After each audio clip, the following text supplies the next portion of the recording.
로마서 2장 25절에서 29절에 있는 말씀 우리 한 목소리로 읽겠습니다. 내가 율법을 행하면 할례가 유익하나 만일 율법을 범하면 내 할례는 무할례가 되느니라. 그런즉 무할례자가 율법의 규례를 지키면 그 무할례를 할례와 같이 여길 것이 아니냐. 또한 본래 무할례자가 율법을 온전히 지키면 율법 조문과 할례를 가지고 율법을 범하는 너를 정죄하지 아니하겠느냐. 무릇 표면적 유대인이 아니요 표면적 육신의 할례가 아니니라. 오직 이면적 유대인이며 할례는 마음에 할지니 영에 있고 율법 조문에 있지 아니한 것이라. 그 칭찬이 사람에서가 아니요 다만 하나님에게서니라. 아멘. 오늘도 살아계신 하나님 앞에 기쁨과 감사로 예배하며 나아가는 여러분 되시기를 주님의 이름으로 축원합니다. 바울은 복음이 유대인이나 이방인이나 상관없이 모든 사람에게 필요하다는 것을 로마서를 통해서 이야기하고 있다고 했습니다. 모든 사람에게 복음이 필요한 이유는 모든 사람이 죄인이기 때문이죠. 아무리 대단한 사람도 자신의 힘으로는 하나님의 심판을 피할 수 있는 사람은 없기 때문에 그렇습니다. 그러나 유대인들은 자신들이 죄인이라는 것, 구원받아야 하는 존재라는 것 인정할 수 없었습니다. 나는 유대인이고 하나님께서 선택하신 사람이고 나는 율법을 알고 율법의 교훈을 받아 하나님의 뜻을 알고 또 지극히 선한 것을 분간할 줄 아는 그런 탁월한 특별한 사람들이라 이렇게 생각했던 거죠. 그러니까 유대인들이 아무것도 모르는 이 바보 같은 이방인들을 가르치고 지도해서 바른 길로 인도해 줘야 한다라고 생각했던 겁니다. 그래서 바울이 뭐라고 합니까? 니들 율법을 가졌다고 그걸 자랑한다고 그런데 왜 니들은 율법을 지키지 않니? 라고 이야기하죠. 율법을 행하지 않는 유대인들의 현실을 계속해서 지적하면서 너희들이 어떻게 선택받았고 너희들이 어떻게 율법을 받았고 너희들을 어떻게 하나님이 구원하셨는지 기억해라 라고 이야기하는 거죠. 하나님께서 이스라엘을 선택하시고 또 부르셔서 율법을 주시고 또한 이스라엘 백성들에게 구원을 베푸신 것은 그들에게 그럴 만한 자격이 있기 때문이 아니라 아무런 자격이 없는 그들을 하나님께서 은혜로 선택하시고 부르셨다는 것을 부르셨기 때문인 거죠. 그래서 하나님은 하나님의 이름이 이방인 중에서 모독을 받게 되었다라는 에스겔서의 말씀을 가지고 너희를 위해서 이 일을 행한 것이 아니다. 내 이름을 위해서 행한 것이다 라고 말씀하시는 겁니다. 우리 에스겔서 36장 32절의 말씀을 봅니다. 주 여호와의 말씀이니라. 내가 이렇게 행하면 너희를 위함이 아닌 줄을 너희가 알리라.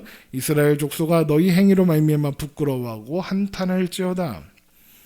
하나님께서 이스라엘에게 행하신 모든 일들은 이스라엘에게 어떤 원인이나 근거가 없이 하나님의 은혜로 행한 것이다. 그게 내가 이렇게 행하면 너희를 위함이 아니다 라고 하신 말씀의 의미라고 우리 지난 시간에 확인했습니다. 그러니까 지금 바울이 이야기하려는 것은 무엇이냐? 너희들은 유대인이면서 왜 율법을 안 지키냐? 율법 지켜라. 그래 너희가 제대로 된 유대인이지. 그걸 이야기하려는 게 아니라 너희도 똑같이 죄인이다. 유대인이든 누구든 율법을 지켜서 구원받을 수 있는 사람은 아무도 없다. 그 이야기를 하려는 거예요. 그래서 이제 바울은 유대인들이 자신들의 자격 있음의 어떤 중요한 근거, 내가 자격이 있다, 그럴 만한 자격이 있다라고 내세울 때 사용하는 근거, 자랑의 근거로 삼는 할례에 대해서 이야기하기 시작합니다. 로마서 2장 25절입니다. 내가 율법을 행하면 할례가 유익하나 만일 율법을 범하면 내 할례는 무할례가 되느니라. 할례는 유대인이 태어난 지 8일이 된 남자아이에게 행하는 그런 예식입니다. 또 유대교로 개종하는 모든 남자들은 할례를 받아야 했습니다. 남성 성기의 포피를 잘라내는 그런 의식이죠. 이 할례는 처음 나온 것이 창세기 17장에서인데 하나님은 아브라함에게 하나님께서 아브라함과 맺은 언약의 표징으로서 할례를 요구하십니다. 우리 창세기 17장 9절에 보겠습니다. 하나님이 또 아브라함에게 이르시되 그런즉 너는 내 언약을 지키고 내 후손도 대대로 지키라. 너희 중 남자는 다 할례를 받으라. 이것이 나와 너희와 너희 후손 사이에 지킬 내 언약이니라. 너희는 포피를 배워라. 이것이 나와 너희 사이의 언약이 표징이니라. 너희의 대대로 모든 남자는 집에서 난 자나 또는 너희 자손이 아니라 이방 사람에게서 돈으로 산 자를 막론하고 난 지 8일 만에 할례를 받을 것이라. 너희 집에서 난 자든지 너희 돈으로 산 자든지 할례를 받아야 하리니 이에 내 언약이 너희 살에 있어 영원한 언약이 되려니와 할례를 받지 아니한 남자 곧 그 포피를 베지 아니한 자는 백성 중에서 끊어지리니 그가 내 언약을 배반하였습니다 라고 하였습니다.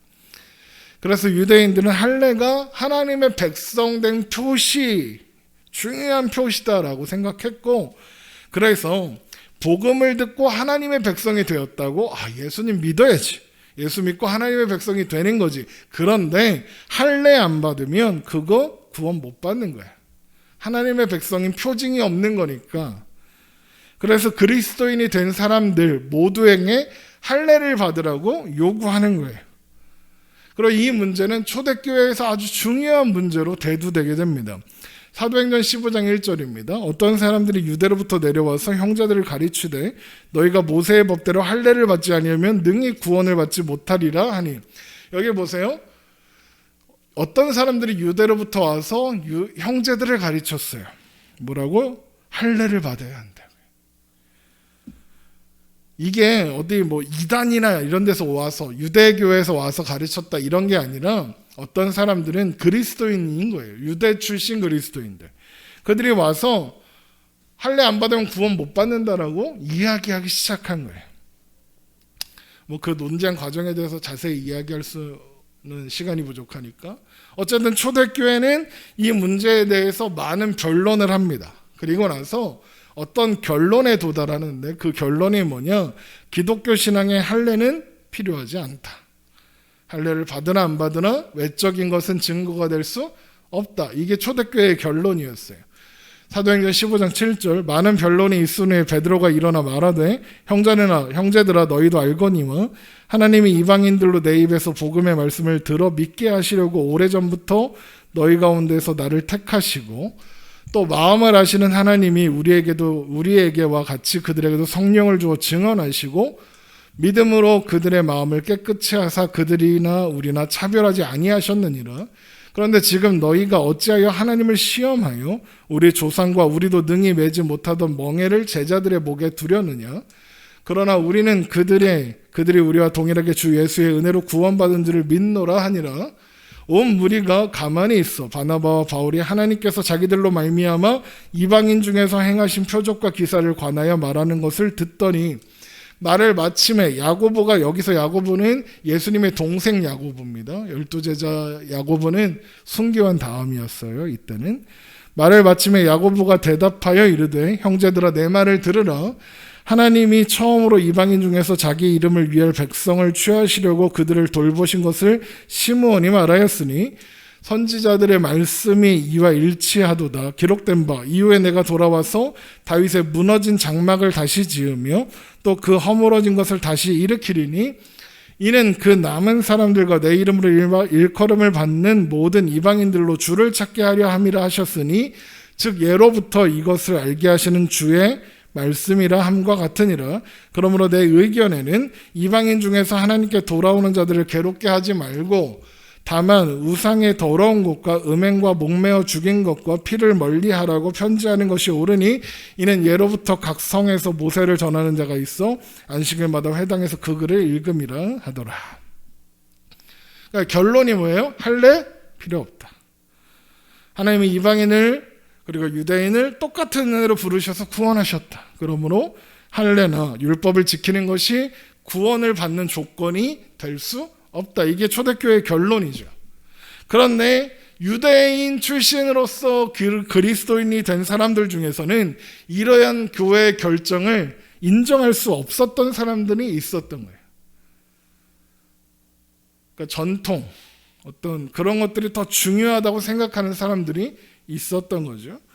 그래서 할례와 안식일을 구원의 필수적인 요소로 가르치면서 다니는 거예요.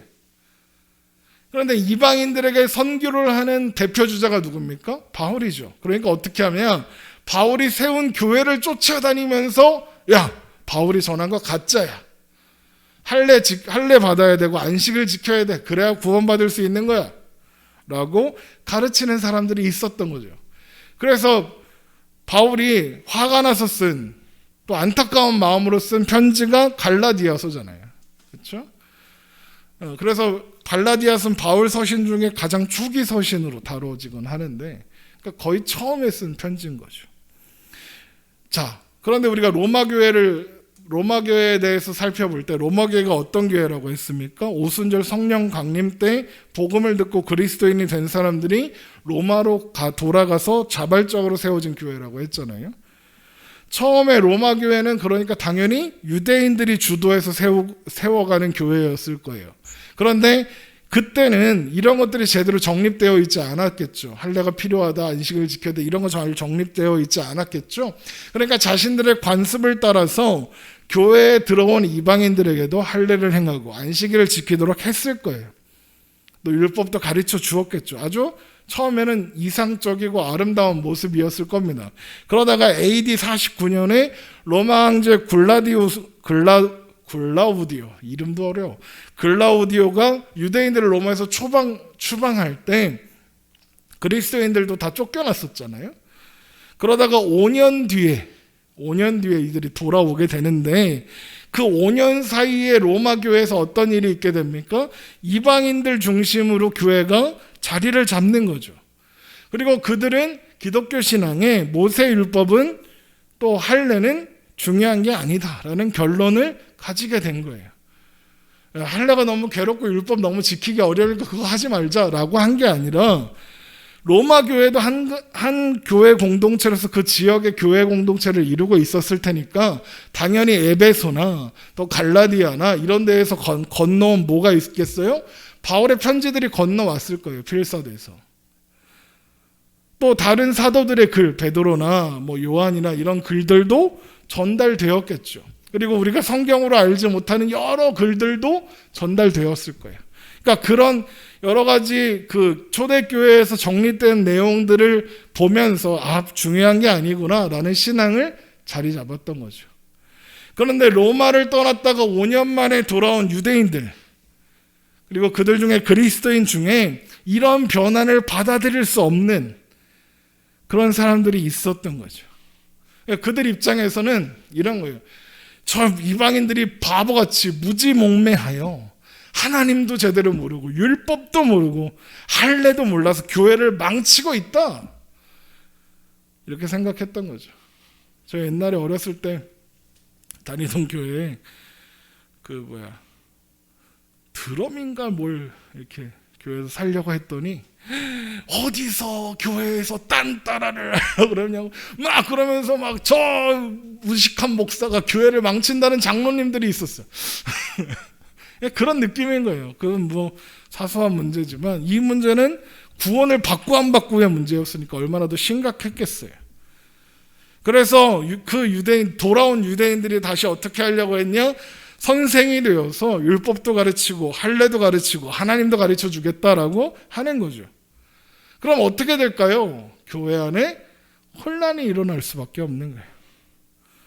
그러니까 바울은 로마 교회 안에 이런 논쟁이 있고 이런 혼란이 있다는 걸 알고 있는 거예요. 그래서 바울이 이야기하는 거죠. 유대인들아, 너희들은 자격이 있어서 유대인인 게 아니다. 그걸 알려주는 거죠. 그래서 너희들도 복음이 필요해. 너희는 지금 복음을 오해하고 있어. 그러면서 유대인들로서는 절대 포기할 수 없는 할례의 진정한 의미가 무엇인지 바울이 이제 가르쳐 주려고 하는 거예요. 자, 그러면 우리가 먼저 할례가 뭔지 알아야 될 거 아니에요? 그렇죠? 자, 앞에서 창세기 17장을 보면서 우리가 아브라함에게 하나님이 할례를 명하셨다까지는 봤잖아요. 하나님께서 아브라함에게 약속의 표징으로서 할례를 명하신 것은 사실 할례가 하나님의 백성의 자격이란 뜻으로 조건이라는 뜻으로 주신 게 애초에 아니었어요. 할례를 명하시기 전의 상황을 우리가 좀 알 필요가 있어요. 아브라함이 하나님의 약속을, 그 전에 무슨 일이 있냐면 아브라함이 하나님의 약속을 기다리질 못하고 하나님이 사라를 통해서 이삭을 주시겠다 하셨는데 사라는 점점 늙어가고 병수가 끊겨서, 그러니까 생리가 끊겨서 더 이상 애를 낳을 수 없고 자기도 늙어가고, 그러니까 사라는 아닌가 보다 라고 해서 누구랑 동침해요? 하갈이랑 동침해서 아들을 낳네. 그게 누구예요? 이스마엘이죠. 그때가 아브라함이 86세였어요. 창세기 16장 16절, 하갈이 아브라함에게 이스마엘을 낳았을 때 아브라함이 86세였더라. 그리고 나서 17장에 넘어가면 하나님이 아브라함에게 언제 나타나시냐면 99살 때 나타나십니다. 창세기 17장 1절, 아브라함이 99세 때에 여호와께서 아브라함에게 나타나서 그에게 이르시되 나는 전능한 하나님이라 너는 내 앞에서 행하여 완전하라 라고 하시는 거죠. 보세요. 아브라함이 86세 때 이스마엘을 낳고 99세 때까지 하나님이 아브라함에게 아무 말씀도 하지 않으셨던 거예요. 자, 그러면 이 13년 동안 아브라함은 무슨 생각하면서 살았을까요? 아브라함에게 자신을 가나안에 데려다 놓은 하나님의 13년의 침묵은 어떤 의미였을까요? 두려움이었을까요? 아니면 의아했을까요? 막 걱정되고 했을까요? 하나님이 왜 말씀을 안 하시지? 나 버림받은 막 이러면서 살았을까요? 분명히 이 13년의 하나님의 침묵은 아브라함에 대한 하나님의 꾸중인 건 맞아요. 그런데 그러면 그 13년 동안 아브라함은 꾸중을 받고 있다고 생각했을까요? 아마 안 그랬을 거예요. 신경은 쓰였을 거예요. 그러나 아마 큰 별일 없이, 크게 불편하는 거 없이 잘 살았을 거예요. 여러분도 하나님이 막 음성 안 들려주셔도 잘 먹고 잘 살잖아요. 별일 없이. 그렇잖아. 성경을 1년에 한 번도 안 읽어도 우리 별일 없이 잘 살잖아요. 그렇죠? 그러니까 잘 살았을 거예요. 왜요? 아브라함이 그 인생의 가장 필수적인 그리고 가장 간절한 문제가 뭐였죠? 아들 낳는 거였어요. 근데 아들 낳았잖아요. 그렇죠? 하나님의 방법대로는 아니었죠. 어쨌든 아들은 낳았죠. 걔가 커갖고 13살이 됐어. 이야, 뭐 씩씩해. 막 지나가던 막 강아지도 때려잡고 막 그래. 나중에 사냥꾼 되니까. 여러분, 사람이 언제 하나님을 찾습니까? 평안할 때 하나님 찾나요? 답답하고 아쉬워야 하나님 찾죠. 목말라요, 우물 찾아요. 예? 자녀들이 언제 엄마 아빠를 찾죠? 배고플 때, 용돈 떨어졌을 때, 아플 때 찾죠. 그리고 나는 어떻게 해요? 이제 가래. 내 방에서 나가주실래요? 제가 청소년들 많이 알고 많이 만나고 있는데 코로나 시대가 되니까 다 잠수 탔어요. 사라졌어. 지금 뭐하고 사는지 아는 사람 별로 없어요. 연락도 잘 안 돼요. 그런데 걔네들이 잠수를 풀고 이렇게 올라와서 갑자기 연락을 하고 찾아올 때가 있어요. 언제 그럴까요? 인생에 뭔가 아쉬운 게 생겼을 때 찾아와요. 고민하다 보니 옛날에 목사님이 상담해 주셨던 거, 고민하다 보니 목사님한테 물어보면 목사님은 답을 알고 계시던데 내가 뭔 답을 알아요. 그죠? 그냥 아는 사람이 많고 인생의 연륜이 쌓였으니까 걔네들은 답을 아는 것처럼 보이지만 제 인생도 답이 없거든요. 어쨌든 걔네들 보기에는 목사님한테 물어보면 뭔가 문제가 해결되는 거 막 이러니까 연락하는 거죠. 얄미워요, 안 미워요? 미워요. 얄밉죠. 그런데 생각해보면 걔네들한테 뭐라 할 게 하나도 없어요. 그래서 밉다 하지 않고 받아주죠. 왜요? 저도 늘 하나님한테 그러거든요. 배부르고 등 따실 때는 하나님 안 찾아요. 잘 계시죠? 막 이러고 살아요. 그러다 언제 하나님 찾아요? 설교를 써야 되는데 뭐야 이게 막 이럴 때 하나님 한 번만 가르쳐 주시면 제가 딴짓할 이런 것도 아니고 하나님 설교하려고 하는 거잖아요. 하나님 좀 가르쳐 주시면 안 돼요? 막 그때 찾죠. 다 그래요, 다. 자, 보세요. 아브라함은 모든 게 좋았어요. 먹고 살만해, 부자야. 가장 큰 걱정이었던 아들도 낳았어요. 13살이나 되었어요. 아쉬울 게 하나도 없어요. 아마 아브라함은 이렇게 생각했을 거예요. 하나님이 나와 함께 하시는구나. 그러니까 내가 이렇게 복받고 이렇게 잘 살지. 어휴, 잘도 크네. 그러면서 나름 신앙생활 했을 거예요. 이런 거 하면 하나님 기뻐하시겠지? 이러면서. 이런 거 저런 거 하면 하나님 복 주시겠지? 이러면서 살았을 것 같아요. 실제로는 하나님과 아무 관계없는 삶을 살고 있었겠지만 아브라함은 확신했을 거예요. 나는 하나님 안에 있는 사람이야. 이렇게. 나는 하나님 앞에 완전하게 행하고 있어. 하나님 보시기에 나는 꽤 괜찮을 거야. 유대인들이죠. 우리들이고요. 그런데 하나님 보시기엔 전혀 아니잖아요. 하나님의 약속을 신뢰하지 않았으니까요. 그래서 하나님이 13년의 침묵 후에 나타나셔서 제일 먼저 뭐라 그러세요? 나는 전능한 하나님이라 너는 내 앞에서 행하여 완전하라 그러시는 거예요. 하나님 왜 완전하라 하시겠어요? 아브라함이 스스로 완전하다고 생각하고 있으니까. 그런데 완전하지 않으니까.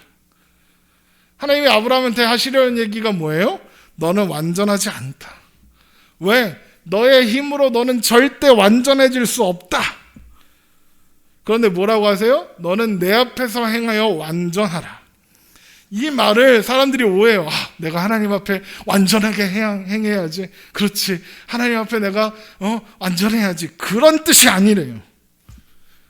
이 말은 내 앞에서 행하여 완전하라는 것은 내 앞에 있을 때만 너는 완전할 수 있다 이런 뜻이에요. 하나님 안에서만, 하나님의 도우심이 있을 때만 너는 완전할 수 있다라고 하시는 거예요. 그리고 나서 하나님이 다시 한번 언약을 확인시켜 주시는 거죠.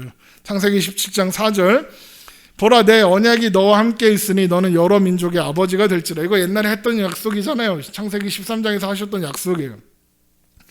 이후로는 그런데 여기서 이름을 바꿔주시죠. 이제 후로는 내 이름을 아브라함이라 하지 아니하고 아브라함이라 하리니 이는 내가 너를 여러 민족의 아버지가 되게 함이니라. 내가 너로 심히 번성하게 하리니 내가 내게서 민족들이 나게 하며 왕들이 내게로부터 나오리라. 내가 내 언약을 나와 너 및 내 대대 후손 사이에 세워서 영원한 언약을 삼고 너와 내 후손의 하나님이 되리라. 내가 너와 내 후손에게 내게 거류하는 이 땅 곧 가나안 온 땅을 주어 영원한 기업이 되게 하고 나는 그들의 하나님이 되리라. 여기서 아브람이란 이름이 아브라함 된 거예요. 아브라함은 존귀한 아버지 이런 뜻인데 아브라함은 여러 민족의 아버지 된 거예요.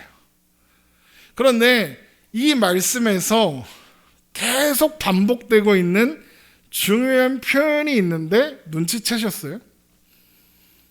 이 17장 4절에서 8절 사이에 계속 반복되는 게 있어요. 되게 중요한 표현이에요. 이게 뭐냐? 금방 읽은 말씀 다시 볼게요. 제가 표시해놨어요. 보라 내 언약이 너와 함께 있으니 너는 여러 민족의 아버지가 될지라. 이러면서 뭐라 그래요? 이제 후로는 내 이름을 아브라함이라 하지 아니하고 아브라함이라 하니니 이는 내가 너를 여러 민족의 아버지가 되게 함이니라. 내가 너를 되게 함이니라. 그렇죠? 또 내가 너로 심히 번성하게 하리니 내가 내게서 민족들이 나게 하며 왕들이 내게로부터 나오리라. 내가 되게 하겠다죠. 또 17장 7절 내가 내 언약을 나와 너 및 내 대대 후손 사이에 세워서 영원한 언약을 삼고 너와 내 후손의 하나님이 되리라.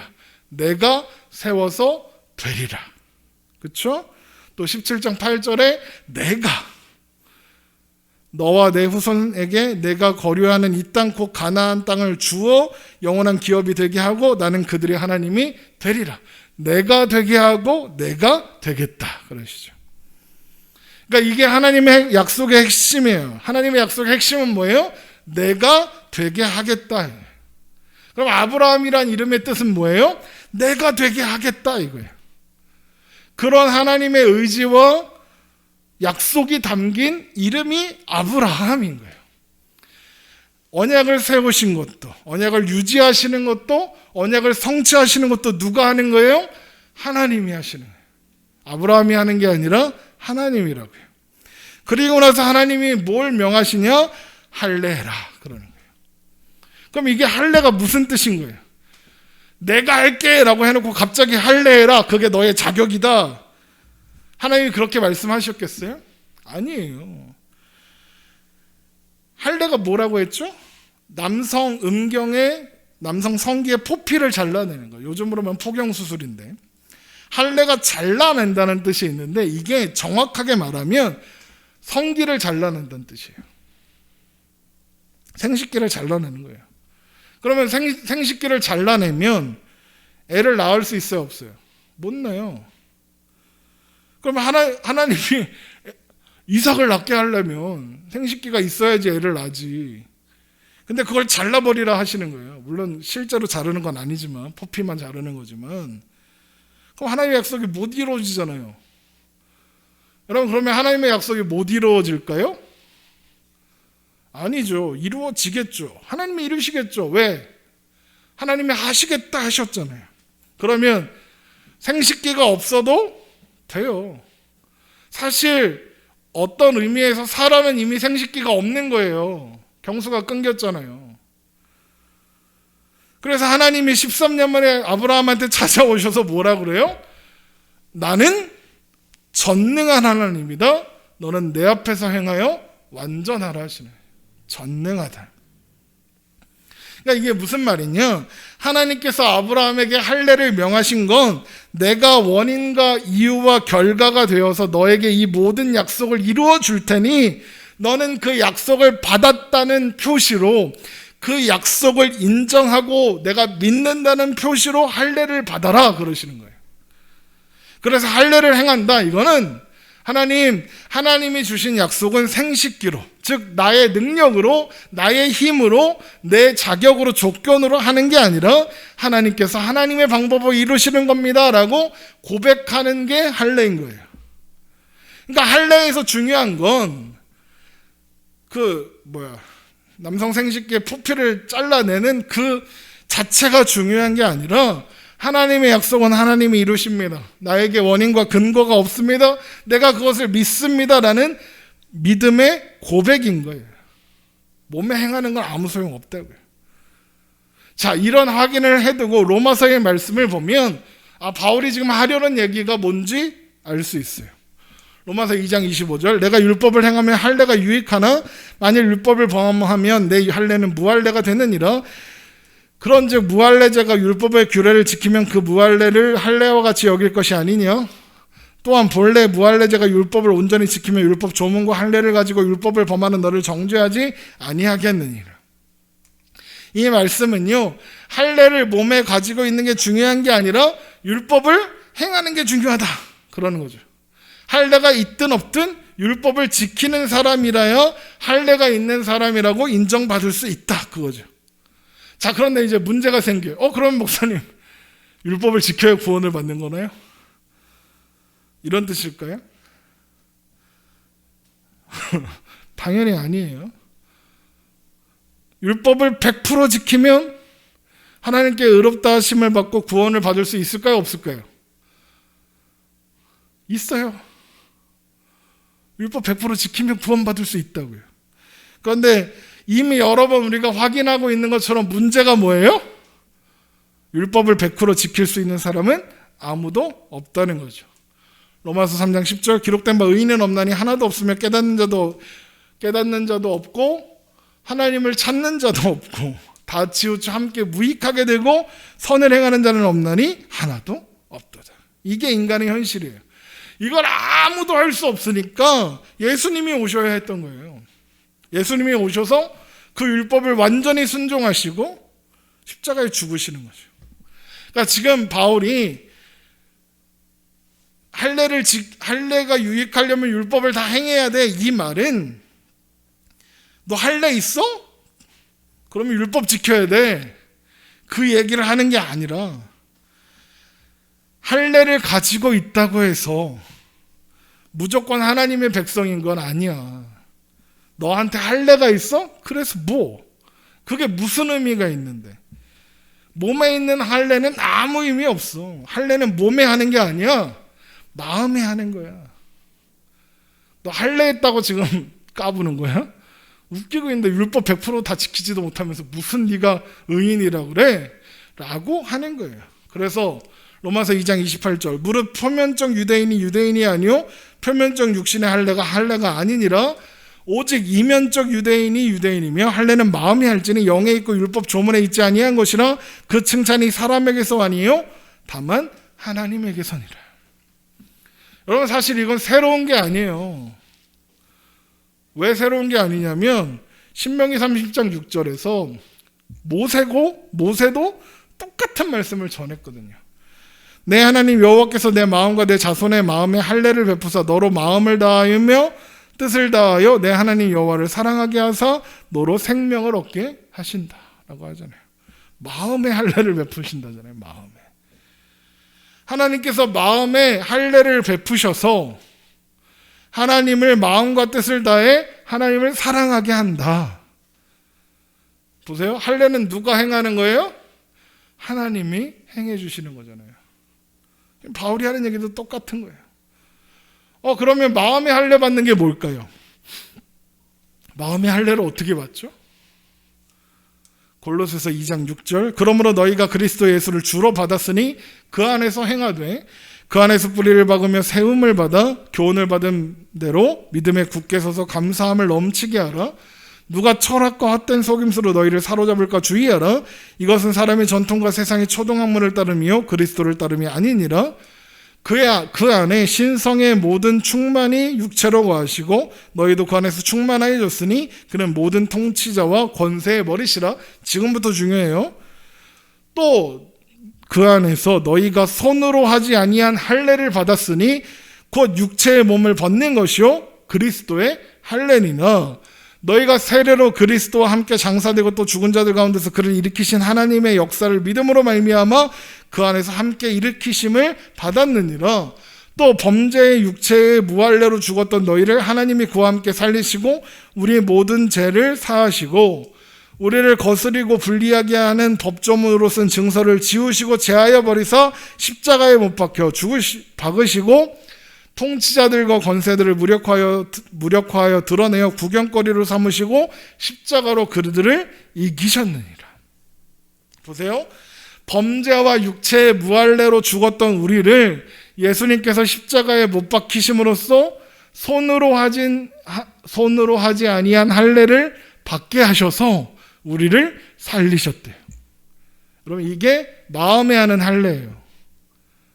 아까 할례가 잘라버린다는 의미가 있다 그랬죠. 그런데 여기 누구의 할례라고요? 그리스도의 할례요. 누가 잘라지는 거예요? 그리스도. 예수님께서 잘라지시는 거예요.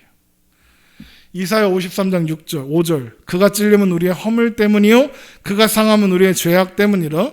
그가 징계를 받음으로 우리는 평화를 누리고 그가 채찍에 맞음으로 우리는 나음을 받았도다. 우리는 다 양 같아서 그릇 행하여 각기 제 길로 갔거늘 여호와께서는 우리 모두의 죄악을 그에게 담당시키셨도다.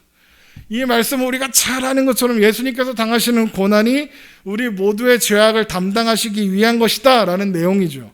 그런데 이 말씀에 이어서 이런 말씀이 나와요. 이사야 53장 7절 그가 곤욕을 당하여 괴로울 때에도 그의 입을 열지 아니하였으며 마치 도수장으로 끌려가는 어린 양과 털 깎는 자 앞에서 잠잠한 양같이 그의 입을 열지 아니하였도다. 십자가를 향해서 묵묵히 순종하여 걸어가시는 예수님의 모습이 떠오르죠. 자, 그리고 나서 이사야 53장 8절 그는 곤욕과 신문을 당하고 끌려갔으나 그 세대 중에 누가 생각하기를 그가 살아있는 자들의 땅에서 끊어짐은 마땅히 형벌받을 내 백성의 허물 때문이라 하였으리요. 여기 보세요. 그가 살아있는 자들의 땅에서 끊어졌대요. 그렇죠? 예수님께서 살아있는 자들의 땅에서 끊어져야 하시는 거죠. 그런데 여기서 끊어졌다, 끊어짐이라는 이 단어가 바로 할례예요. 할례와 같은 히브리 단어예요. 예수님께서 끊어지신 거예요. 여러분, 살아있는 자들의 땅에서, 이 땅에서 끊어지고 잘라내져야 했던 건 원래 누구죠? 우리들이죠. 그런데 예수님께서 대신 끊어지시는 거예요. 우리 몸이 끊어져야 하는데, 우리 몸이 잘라져야 하는데, 예수님께서 대신 십자가에서 끊어지심으로써 우리 모든 죄악을 사하시고, 우리로 하여금 손으로 행하지 않은 할례, 마음에 행하는 할례를, 그리스도의 할례를 받게 하시는 거죠. 그래서 어디로 데려가세요? 우리를 영원한 하나님의 언약 안으로 데리고 가시는 거죠. 에베소서 2장 11절. 그러므로 생각하라. 너희는 그때 육체로는 이방인이요 손으로는 육체에 행한 할례를 받은 무리라 칭하는 자들로부터 할례를 받지 아니한 무리라 칭함을 받는 자들이라. 우리 얘기죠. 그때 너희는 그리스도 밖에 있었고 이스라엘 나라 밖의 사람이라 약속의 언약들에 대하여는 외인이요 세상에서 소망이 없고 하나님도 없는 자이더니 이제는 전에 멀리 있던 너희가 그리스도 예수 안에서 그리스도의 피로 가까워졌느니라. 그는 우리의 화평이신지라 둘로 하나를 만드사 원수된 것 곧 중간에 막힌 담을 자기 육체로 허시고 법점으로 된 계명의 율법을 폐하셨으니 이는 이 둘로 자기 안에서 한 세 사람을 지어 화평하게 하시고 또 십자가로 이 둘을 한 몸으로 하나님과 화목하게 하려 하심이라. 원수된 것을 십자가로 소멸하시고 또 오셔서 먼 데 있는 너에게 평안을 전하시고 가까운 데 있는 자들에게 평안을 전하셨으니 이는 그로 말미암아 우리 둘이 한 성령 안에서 아버지께 나아감을 얻게 하려 하심이라. 그러므로 이제부터 너희는 외인도 아니요 나그네도 아니요 오직 성도들과 동일한 시민이요 하나님의 권석이라. 보세요. 앞에서 할례가 뭐라고 했죠? 하나님의 약속은 하나님이 이루십니다. 나에게 원인이나 근거가 없습니다. 내가 그것을 믿습니다라는 믿음의 고백이라고 했죠. 할례는 은혜의 상징이에요. 사람으로서는 할 수 없고 하나님만 하실 수 있다는 상징이 할례라고요. 그러므로 그 일, 우리를 구원하셔서 하나님의 백성 삼으시는 그 일은 실패할 수 있다, 없다? 없다. 그게 할례인 거예요.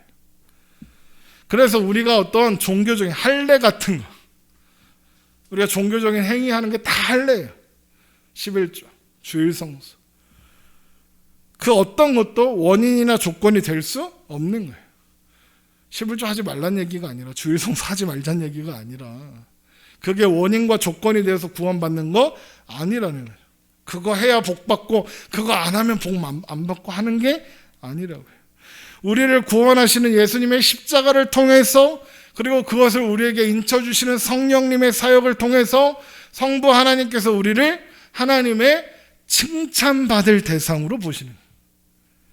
로마서 2장 29절 오직 이면적 유대인이 유대인이며 할례는 마음에 알지니 영에 있고 율법 조문에 있지 아니한 것이라. 그 칭찬이 사람에게서가 아니요 다만 하나님에게서니라. 칭찬이 어디서 나온다고요? 하나님에게서 나온다고요. 그래서 우리는 스스로 칭찬할 필요가 없어요. 여러분, 스스로 칭찬한다는 게 무슨 뜻이죠? 자랑스러워한다는 거죠. 내가 한 어떤 행동을 자랑스러워할 필요가 없어요. 이 말을 거꾸로 하면 뭐예요? 스스로에게 좌절하고 절망할 필요도 없다는 거예요. 내가 이걸 못했네. 내가 무슨 하나님의 자녀야. 할 필요 없다는 거예요. 왜요? 이미 하늘에 계신 우리 아버지께서 우리를 겁나게 칭찬하고 계시는 거예요. 그 존재 자체로 칭찬하시니까요. 사랑하는 자녀가 서울대 가고 하버드 가야 칭찬하나요? 이쁜가요? 아니잖아요. 대학 못 가도 이쁘잖아요. 우리가 뭘 해서 하나님이 칭찬하시나요? 아니요. 예수님께서 행하신 일로 인하여 하나님이 우리를 칭찬하시는 거죠. 그래서 같은 이유로 우리는 다른 사람의 칭찬을 받기 위해서 무언가 할 필요도 없죠. 왜요? 하나님께서 우리를 이미 세상에서 가장 아름다운 존재를 보시며 칭찬하시니까요. 그래서 여러분, 오늘 말씀의 결론으로 고린도전서 1장의 말씀을 보려고 해요. 고린도전서 1장 26절 형제들아 너희를 부르심을 보라. 육체를 따라 지혜로운 자가 많지 아니하며 능한 자가 많지 아니하며 문벌 좋은 자가 많지 아니하도다. 그러나 하나님께서 세상의 미련한 것들을 택하사 지혜 있는 자들을 부끄럽게 하려 하시고 세상의 약한 것들을 택하사 강한 것들을 부끄럽게 하려 하시며 하나님께서 세상의 천한 것들과 멸시받는 것들과 없는 것들을 택하사 있는 것들을 폐하려 하시나니 이는 아무 육체도 하나님 앞에서 자랑하지 못하게 하려 하심이라. 너희는 하나님으로부터 나서 그리스도 예수 안에 있고 예수는 하나님으로부터 나와서 우리에게 지혜와 의로움과 거룩함과 구원함이 되셨으니 기록된 바 자랑하는 자는 주 안에서 자랑하라 함과 같게 하려 함이니라. 아무것도 자랑할 수 없었던 우리에게 있는 그 어떤 것으로도 하나님께 인정받을 수 없었던 우리를 하나님이 택하시고 부르셔서 예수 그리스도 안에 있게 하셨고 예수님은 우리의 모든 것 되어주셨습니다. 그렇게 우리를 부르셔서 새롭게 하시고 세상에서 가장 아름다운 하나님의 자녀라 하나님의 백성이라 인정해 주셨어요.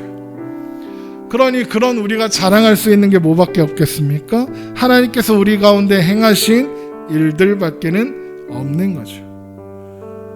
여러분, 예수 그리스도로 인하여 나의 어떠함과 나의 행함과는 상관없이 하나님께 칭찬받고 있는 나, 여러분이라는 것을 기억하고 오늘의 삶을 조금 신나게, 조금 더 행복하게, 조금 더 자신 있게 살아내는 저와 여러분 되시기를 주님의 이름으로 축원합니다. 기도하겠습니다.